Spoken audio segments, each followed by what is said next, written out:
My dad gave my house to my pregnant sister-in-law and said I had no choice, so I turned his life into a nightmare and watched his world collapse. I want you to stop whatever you're doing right now, because what I'm about to tell you is going to make your blood boil. And if it doesn't, check your pulse. My name is Sarah, and 18 months ago, I came home from a 12-hour shift exhausted, grieving, barely holding myself together, and found strangers carrying my furniture out of my front door. My furniture. My front door. I sat in my car for a full 30 seconds, thinking I had the wrong house. I didn't have the wrong house. They had the wrong idea about who I was. 3 years before any of this happened, my grandmother died. She was the only person in my family who ever loved me without conditions attached, without strings, without an invoice. She looked at me plain, quiet, overlooked Sarah, and she saw me. And when she died, she left me everything that mattered. Her house. Not my father. Not my brother Marcus. Me. She chose me. And that choice, that single, beautiful act of love from a woman already in her grave, became the thing my family spent years trying to undo. My father told anyone who would listen that Grandma had been manipulated, that I had taken advantage of a confused old woman, that the house should belong to real family. I was 26 years old and apparently not real enough. Then my brother died. And I want you to understand that grief was real. Marcus was complicated and sometimes cruel, and he'd taken my father's side against me more times than I could count. But he was still my brother, and losing him ripped something out of me that I'm still searching for. But grief in my family isn't just an emotion. It's a transaction. The moment Marcus died, his wife Melissa became untouchable. A saint. A martyr. Every decision revolved around her. Every conversation began and ended with her needs. And every sacrifice apparently had to come from me. I pulled into my driveway on a Tuesday evening and saw the moving truck first. Then the strangers. Then my furniture, my grandmother's furniture, being carried out like it was nothing. And then I saw him, my father, standing in my driveway, arms crossed, smiling. That smile. I will never forget that smile for as long as I live. It was the smile of a man who had already won in his own mind, who had already decided the outcome before he'd bothered to tell me there was even a game being played. Beside him stood Melissa, one hand on her enormous pregnant belly, the other hand pointing, directing movers through the front door of my house, like a woman who had already mentally redecorated. I got out of my car on shaking legs, and my father looked at me with that smile and said words I will carry in my chest like a stone until I die. Melissa and the baby need this place more than you do, Sarah. I actually laughed, a real laugh, because it was insane, because it had to be a joke, because no father, no human being with a functioning conscience could possibly be standing in his daughter's driveway, having given away her home, to someone else and smiling about it. He wasn't joking. He had made a copy of my key. He had let movers inside. He had changed the mailing address. He had moved Melissa's belongings into my bedroom. My bedroom. The room where I slept, where I kept my grandmother's photos on the nightstand, where I had cried myself to sleep the night Marcus died. When I told him, voice shaking, hands shaking, everything shaking, that this house was legally mine, he looked me dead in the eyes and said, "Stop being selfish. Family comes first." And then Melissa, sweet, grieving, saintly Melissa, tilted her head and said softly, "A real aunt would want her nephew to have a proper home." My nephew, who didn't even have a name yet, already being aimed at me like a weapon. My phone started ringing before I'd even gotten back inside. Aunt Patricia, Uncle Devin Cousins, I hadn't spoken to in 3 years, suddenly had a lot to say. "You're disgusting, Sarah. How could you do this to a pregnant woman? Your brother would be ashamed of you. That last one.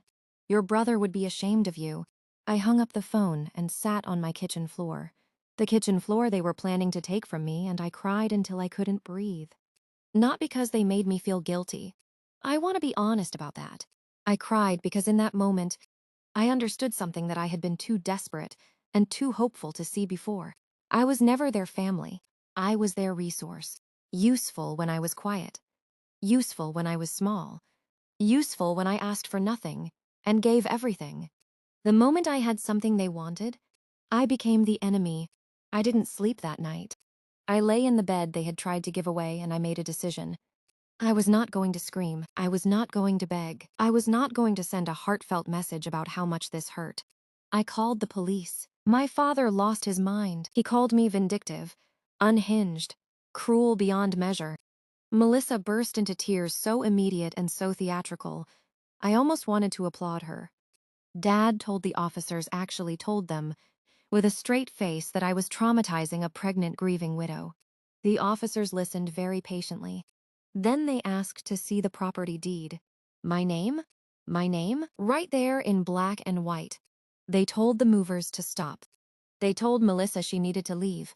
They told my father that whatever he believed about family had absolutely no legal standing on this property. The look on his face. That smile, that horrible, certain, smug smile, collapsed like a building with no foundation. He had genuinely believed that saying family loud enough was the same as owning something. It wasn't. I thought that was the end of it. I was so naive.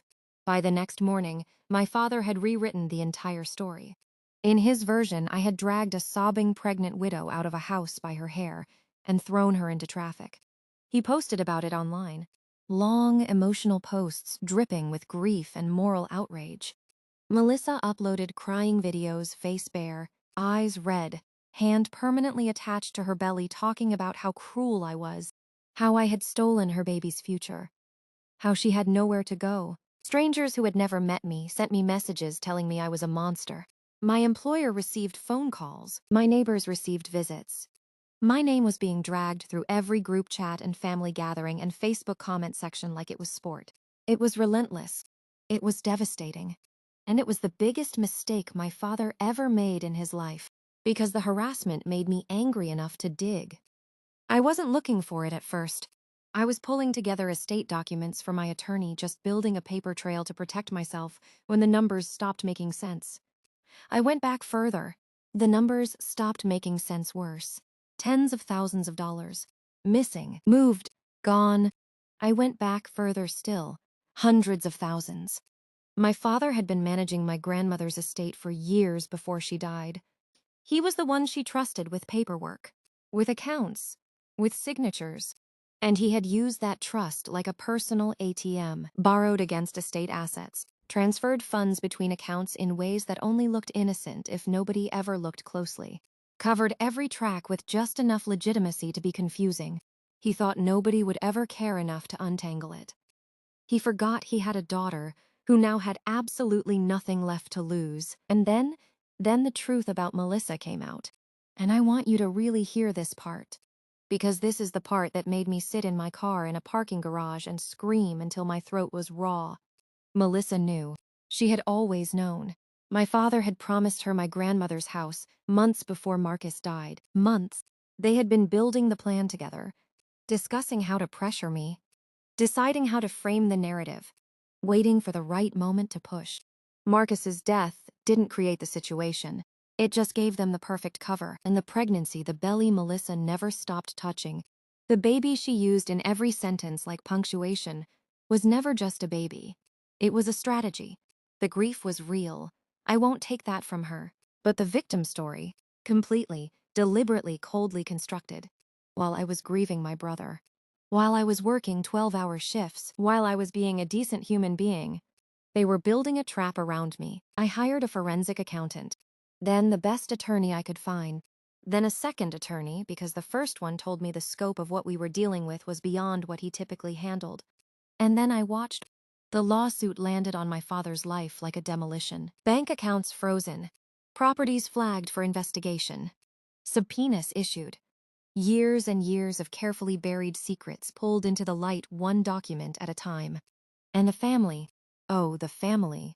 The aunts and uncles and cousins who had called me selfish and heartless, who had said my dead brother would be ashamed of me. They stopped answering my father's calls so fast it would have been funny if it wasn't so grotesque. Melissa left, didn't fight, didn't stand by him, just packed what she could and moved out of state before the real consequences arrived. She had used my family's tragedy as a launching pad, and when the launch failed, she simply found somewhere else to stand. He knocked on a Thursday. I almost didn't open it, but I did, because I needed to see it with my own eyes. The man standing on my porch was not the man who had stood in my driveway smiling. He was smaller, hollowed out, like something had been removed from the center of him, and the outside hadn't caught up yet. He cried. My father cried. The same man who had handed my home to someone else without a single conversation. The same man who had called me selfish while stealing from his own mother's grave. The same man who had watched strangers carry my furniture out the door and smiled. He sat across from me and talked about family, about forgiveness, about blood meaning something, about how we needed each other. And I let him finish. Every word. I let him say all of it. And then I asked him one question. Quietly, when you gave away my house and told me I had no choice, where was all this family loyalty then? He opened his mouth, closed it, opened it again. Nothing came out. Just silence. Just a man finally sitting inside the consequences of who he had always been, with no more story left to tell. My father lost the lawsuit. He lost his assets. He lost his reputation, the community standing he had spent decades polishing. He lost the respect of nearly everyone who had once called him a good man. Melissa rebuilt somewhere I'll never know about, which is fine. The relatives who crucified me quietly pretended none of it had ever happened, which is perhaps the most honest thing they ever did. And me? I repainted my bedroom, the one they had moved Melissa's things into. I bought new furniture. I put my grandmother's photographs back on the wall right where they belong, and I sat in the quiet of the house she chose to leave me. And I breathed. People always imagine revenge as something loud. Something explosive, something that requires you to become the monster they already decided you were. But real revenge, real, lasting, devastating revenge, is just living. Staying in your home, sleeping in your bed, building your life inside the space someone tried to rip out from under you, while the people who tried to destroy you disappeared slowly into the rubble of their own choices. They called me selfish, good. I kept what was mine. And I would do every single bit of it again. If you've ever had your family use your grief against you, you are not alone. Drop your story in the comments.